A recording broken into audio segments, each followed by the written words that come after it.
Hey YouTube, welcome back to the BladesIIB shop for part 2 of our dividing head video series. Hopefully you had a chance to watch part 1. If not, I will put a link to that in the description. In part 1, we had a chance to go through this Precision Matthews BS1 dividing head, completely stripped it down, cleaned it up inside, reassembled that. We talked through when to use a dividing head, why you would want to use it, the 3 different types of indexing, and we got that set up on the mill, put a dial on it, and checked all the accuracy of it. Right now we're going to move on to part 2, and we're going to put this dividing head into operation. Before we get into today's video, just want to thank you for tuning into the channel. If you like the videos, if you like the channel, hey, please hit that subscribe button. Please ring that bell. You'll know when we release our next video out there. Trying to get them out every Saturday morning. More videos around machining and just everything that we're doing here in the BladesIIB shop. For today's video, we're going to continue on discussing this Precision Matthews dividing head. We're going to get in there and actually do some differential indexing and some direct indexing. And in order to do that, we're going to do a small project. We're going to make a couple of chess pieces. This time we're going to make the rooks. That's the castle. They've got little indentations on top. Be a great project for us to get into the dividing head. The other reason we're making chess pieces is I got some feedback on the freehand pawn that I cut in one of my previous videos and how cutting a chess piece out freehand, not very repeatable. So I really wanted to get in and make some chess pieces and demonstrate how you can get repeatability on a manual lathe. So we're going to spend a little bit of time grinding up a custom tool to cut those radiuses and do that. And I'm actually re-recording this video because as I went through and made those chess pieces and got into the repeatability, went down a whole rabbit hole on tool offsets and getting the most out of your DRO and how to essentially write that formula to get repeatability with your DRO, and took up a ton of time. And this video is supposed to be about the dividing head. All of that said, we're going to have another video coming out week after this one, and it is going to be all about how to get the most out of your DRO, talk about tool offsets, and get into that. For today, we're going to just quickly go through and make this chess piece. We're going to head over, we'll talk through the drawing for just a couple of minutes, and I will still show the section of the video where we're going to grind up the tool that we need in order to do this. But then I'm going to quickly go through and make the 2 parts, and then we will get over to the dividing head and get onto the indexing piece, which is what this is really all about. In the description to the video, you'll find the time links to get to the different sections. So you can look at discussing the project, you can look at the section on grinding the tool, you can see the section on actually cutting these 2 chess pieces on the lathe, and then you can jump right to the section on differential indexing, where we're going to put the indentations on the top of these, and right to a section on direct indexing where we're going to cut a hex just to see how the difference is in differential and direct indexing. So that's going to be the plan for today. Let's head over to the lathe, let's take a look at the plans for this project, and then let's get cutting some tooling and let's get cutting some chips.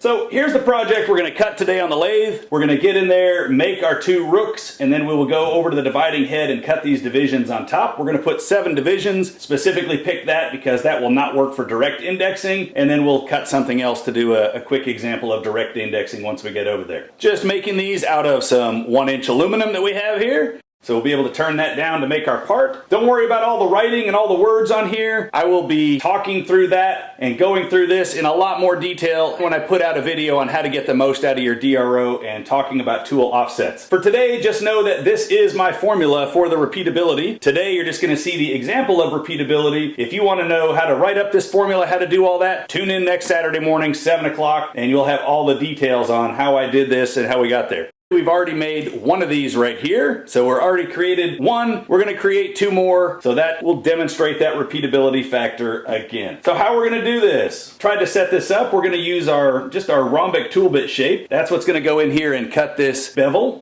on the back side of the head, and then we're going to head over to the grinder and we're going to grind up this big tool bit, and that is what we're going to use to cut this other radius. Obviously this one is not to scale. You'll see when we get over to the grinder and we're actually grinding this tool bit that I've got a different drawing that I had just sketched out by hand, and that's what we're going to use to grind our tool bit to shape. You'll see that in just a moment. And then we're going to come back to the lathe and I'm going to quickly go through, make these 2 parts. Going to just put that in high speed. We'll make them, and like I say, the details of that will be in the follow-up video next Saturday. So let's get the tool bit ground out. Let's get some stock loaded in the lathe and let's crank out some chips on these. Alright, we've got our carbide grinding wheel on there. We'll use the diamond wheel to touch that up a little bit after we get it roughed out. But here's what I've done. I just took our drawing, looked at where this needs to go on there, just held it up. Use that to scribe a quick Sharpie line on the tool bit. That's going to give me an idea where to get that roughed out to, so we don't actually have to take that much material off of there.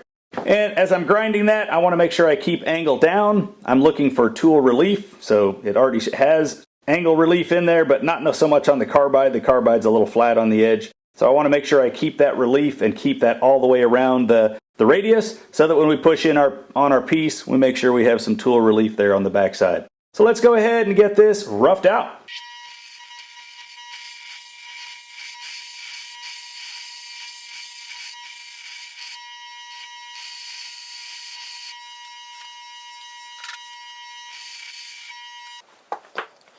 And you can see that that is coming along. I want to take another, I definitely want to take a little bit more out of that radius right there. Probably another, just a little more than a 1/16 of an inch more to come off of there, so that that'll get in there and match up with what we've got. Let's knock a little bit more off, and then we will bring that over to our diamond wheel and finish it up a little bit. And you can see that pretty much matches up with our line on the front, so I need to go probably about halfway through that red line on the front to get this where I want it to go.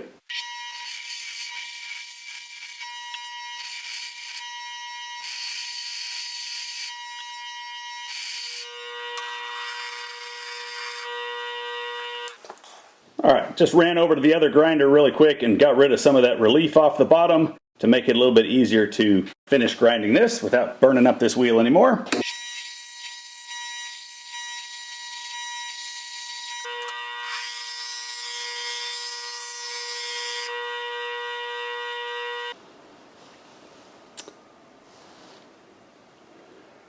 Okay, I think we have a nice smooth radius on that, connected all the way around. Tool bit looks good up in there. So let's see how that matches up on our drawing now. And that is looking pretty good in there. Considering it's just a freehand drawing, I would say what we ground is probably our more accurate. So I think that's going to give us a nice radius in there. I've got a little bit of a step right there. Let me just round that little spot right there a little bit more to make sure that that's blended a little better. And I would say we're good to go.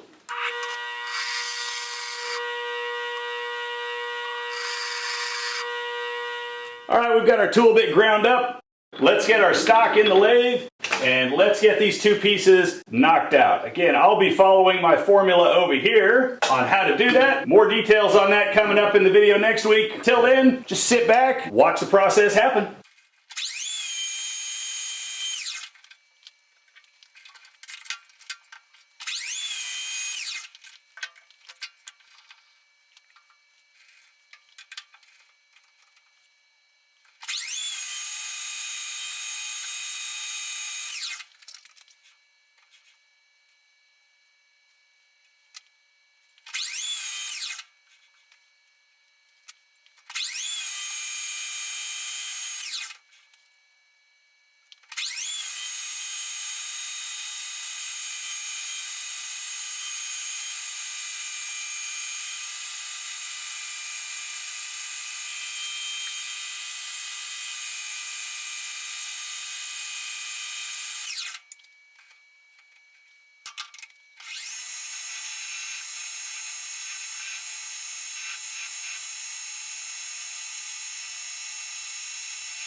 There's one done. Let's make one more.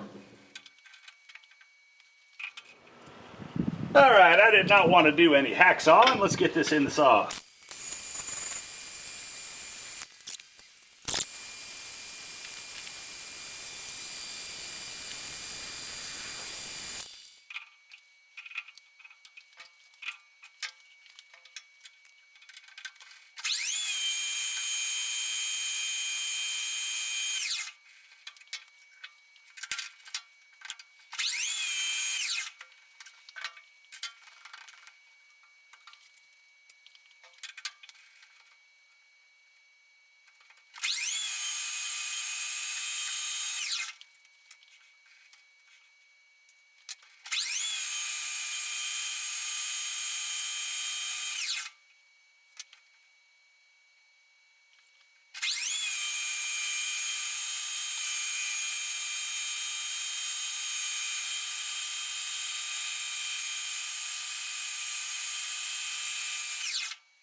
And that's two right there. Well, there we have them. There are our two parts, looking the same, just like they came off a CNC machine right there. We did have a little bit of chatter on this one, so I know that that one's going to be off by a few thou, where I pushed it a little further, and then I touched it with some emery cloth. They're not quite CNC perfect, but I think you could put those on any chessboard and nobody's going to be able to tell the difference. And just in case you want to keep track of real time on what it took to make both of those using that formula, that was right about 55 minutes of actual machining time to cut both of those, not taking any measurements, just knocking them out based on that formula. So to learn more about that, hey, tune in next week and we'll talk about getting the most out of your DRO. Let's get over to the index head, let's do some differential indexing, and let's get our divisions cut in those. Well, we've got a nice coat of oil on here, protecting against rust in this Texas humidity, so let's get this cleaned up, and we'll get our piece in the chuck on this dividing head.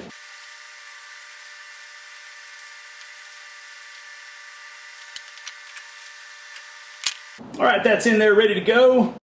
If you remember, I will put up the formula calculations on this really quick. I went through those in the first video on how to operate the dividing head, but we're going to make 7 divisions on here, so that it calculates out to, our dividing head has a gear ratio of 40:1, so that's 40 over 7. That translates into 5 turns and 5/7. Again, I'll put those calculations up on the screen and talk through those here really quickly, and then we'll come back and make sure our dividing head is set up correctly.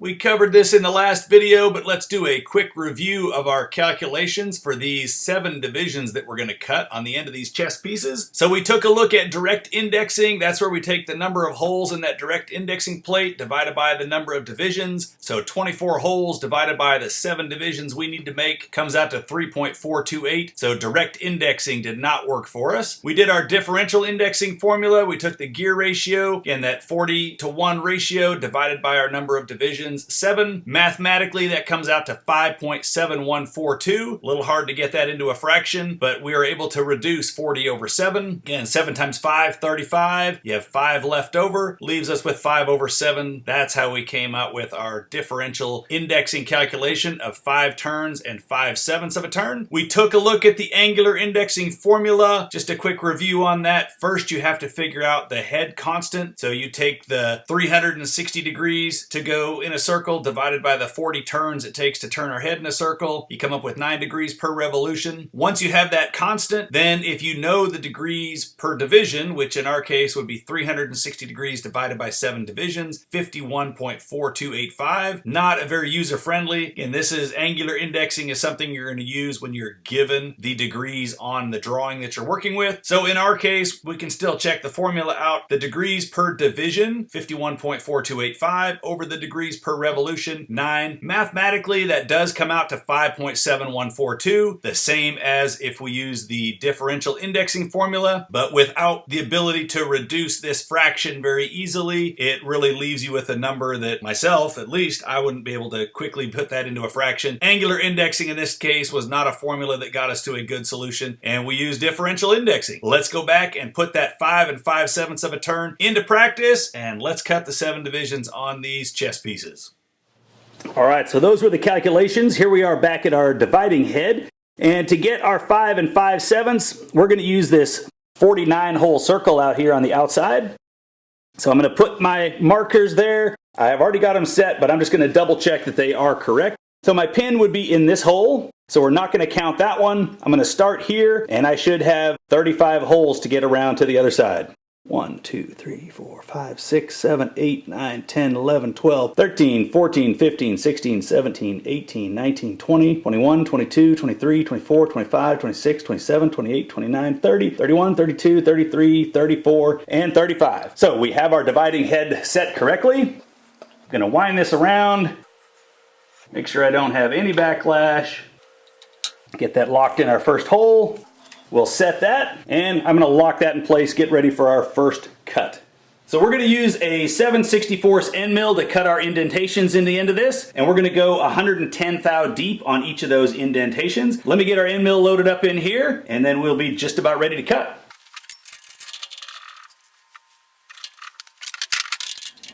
Okay, for this piece, we're just going to pull this down, and we're just going to eyeball this on center in here. If we needed precision, we could get an edge finder, we could find the edge of this circle, and we could move over to find the exact center. But since we have that mark in the bottom from where we drilled our hole in there, pretty easy to just eyeball it and get that close enough to center for the indentations that we were making on this part. So we've got that good, we've got that lined up right there. I'm going to lift that cutter up a little bit. There's where we need for our depth of cut. Lock that spindle in place, and it's aluminum. We're running at 3,000 RPM for this cutter, full speed for what my mill will do. So right now we're ready to cut. Let's move this camera around. You get angle where you're going to be able to see it cut and see us turn the dividing head, and then we will start making our divisions. All right, I think that should be good right there. You're going to be able to see the cutting happening, be able to see as we make divisions for each of these, and let's check this out. Let's get this thing in operation. So I'm going to come up and I'll touch off and I'll set my DRO so that I know where to go my depth of cut for 110 thou.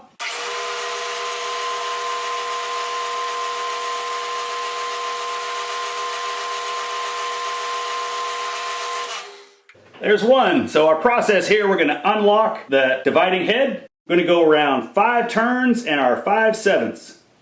1, 2, 3, 4, 5. And bring this around, get that out so that we don't get any backlash, drops in, reset our dividers, lock our dividing head, and repeat. We're going to do that 6 more times now.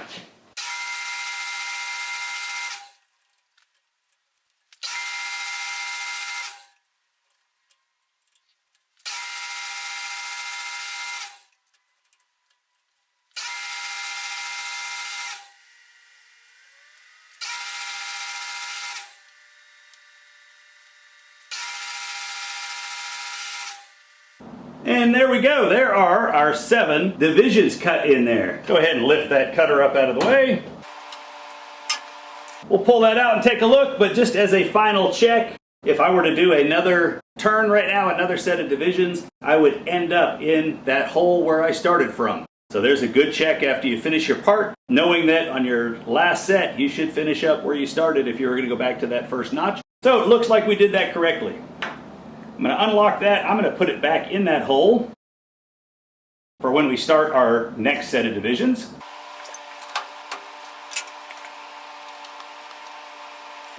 And there's how we ended up. Nice and even. I think that's going to make for a nice looking chest piece right there. All right, let's get it turned around. Let's cut the other end.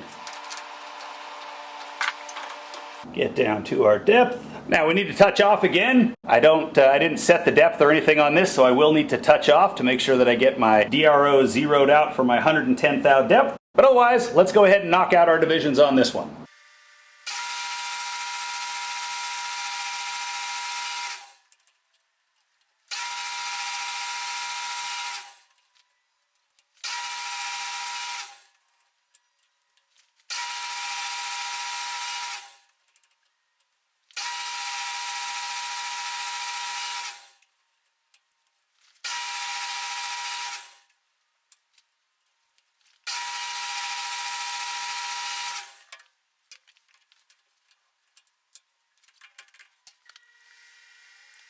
And there we go, we have both ends of this cut now.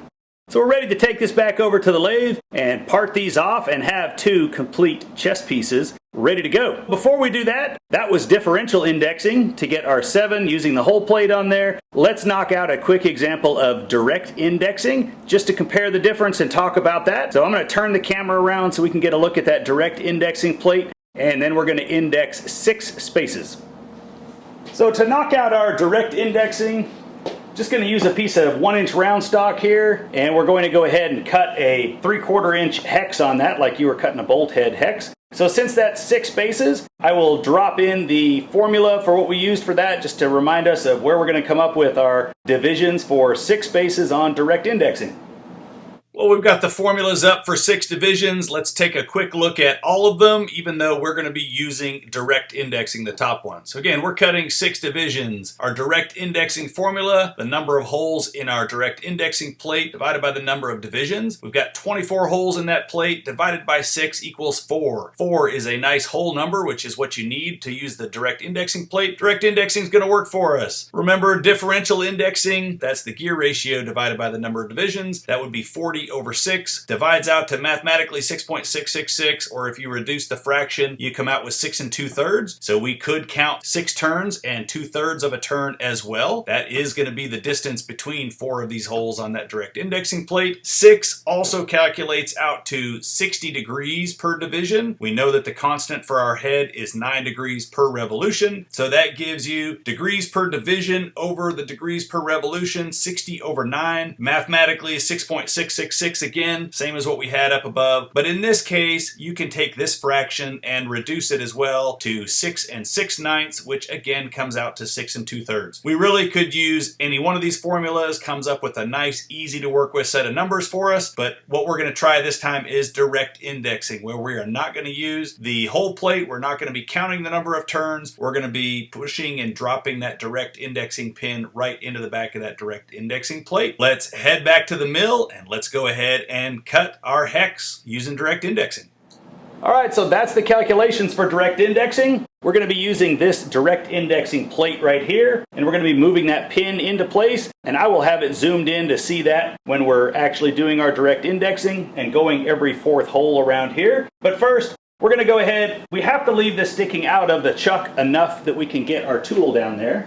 I was actually planning to direct index these little parts here left over from our screw jack project that we did a while back. I was going to cut a little hex on those, but those fit so close up in here to the chuck that you can't get a tool bit to come down. My spindle and everything runs into the chuck on here. I wasn't able to hold those. So since we can't do those, we're going to use this 1-inch bar, and it's going to stick out enough that we're going to go ahead and stick the tailstock on that came with this index head. And we're going to put that center in the end of this to hold it, make sure we have some support. Because we're going from 1 inch down to 3/4, we're taking basically an 1/8 of an inch cut off all the way around this, and taking a cut that size hanging out of the chuck, good to have some support on there. So let's get this wiped down, we'll get our center stuck in place, we'll get this in the chuck, and I'll put a larger end mill in here, and then we'll come back and do some direct indexing.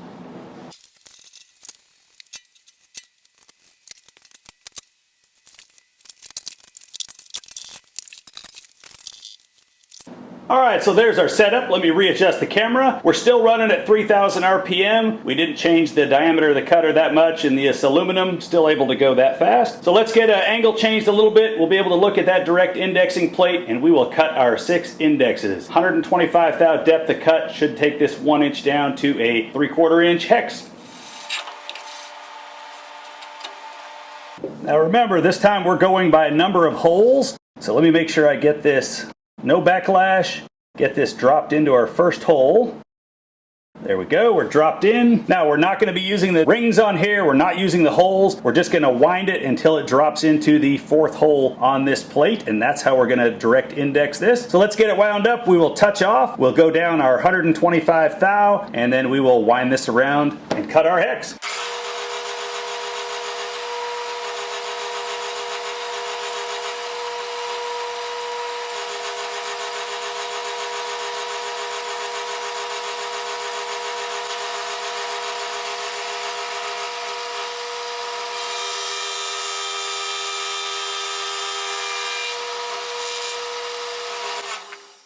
So same process, we're going to unlock the dividing head.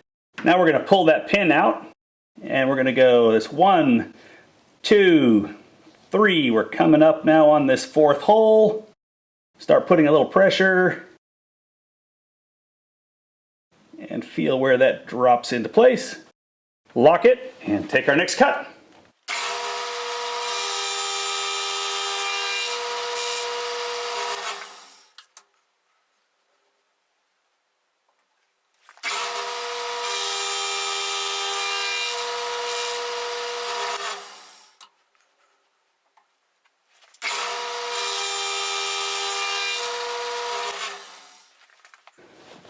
Well, now that we have 2 flats across from each other, let's measure and see what we've got here.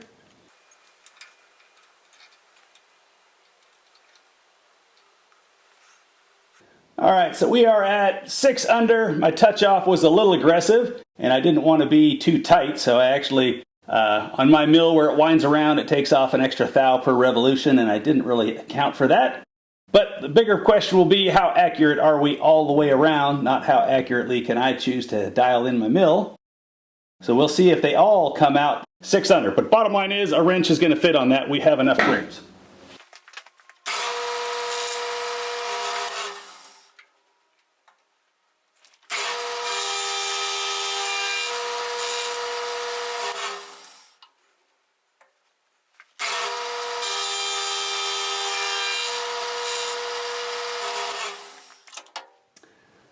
Well, there we have it. There's our example of direct indexing. Let's get that out of there. We'll get some burrs cleaned off, and then we will measure all around those flats and see how accurate they are.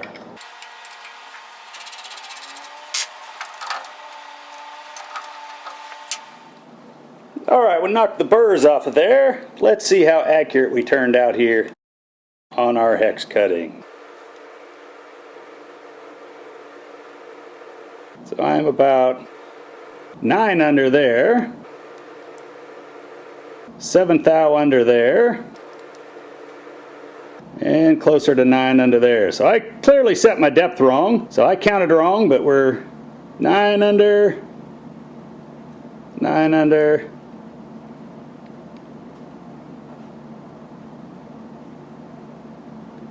and 7. So I've got about 2 thou difference across those 2 flats. When we dialed in that chuck, it had run out of about a thou. So coming out across 2 by a 2 thou different, that makes sense with that chuck run out that we had. But that will definitely work. Even with my undersize, you put a 3/4 inch wrench on that, and you have plenty to grab on, so that is going to work. Definitely could have set my depth better to have that more accurate, but that's me, not the dividing head. So there we go. There's our sample of direct indexing.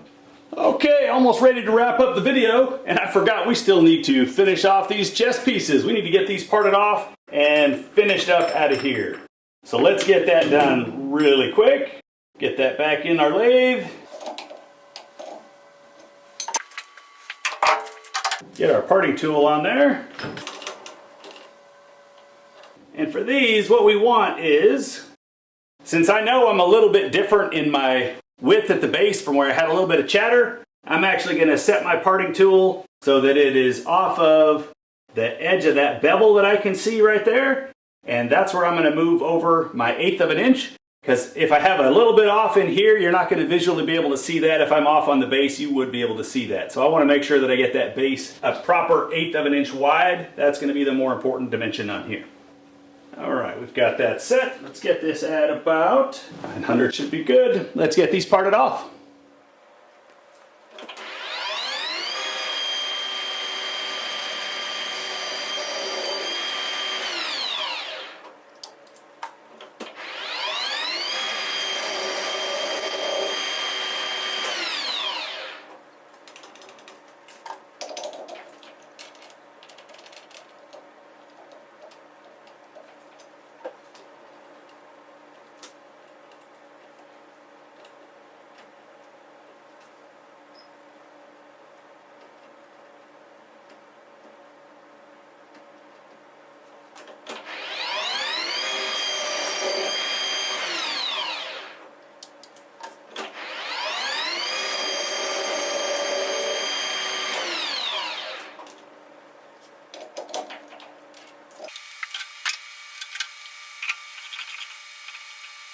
Not too tight, don't want to put any jaw marks on those. And let's speed that back up the rest of the way.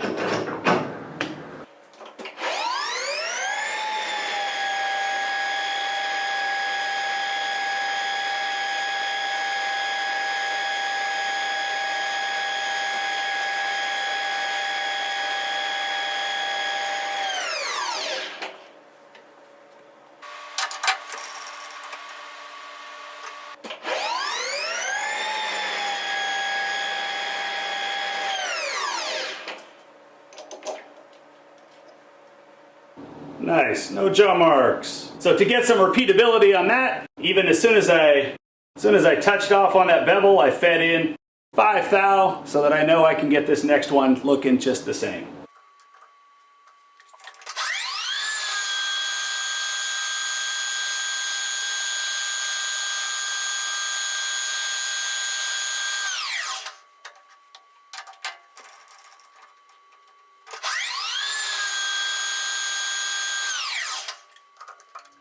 Well, there we have it. There is our 2 chest pieces complete.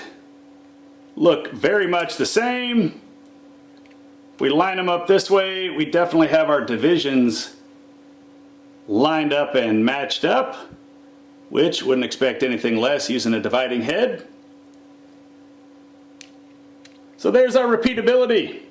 You want to learn the formula for this, want to make sure you're getting the most out of your DRO, make sure you turn into that video next week. But this one, for the dividing head, that's a wrap. Let's close it out.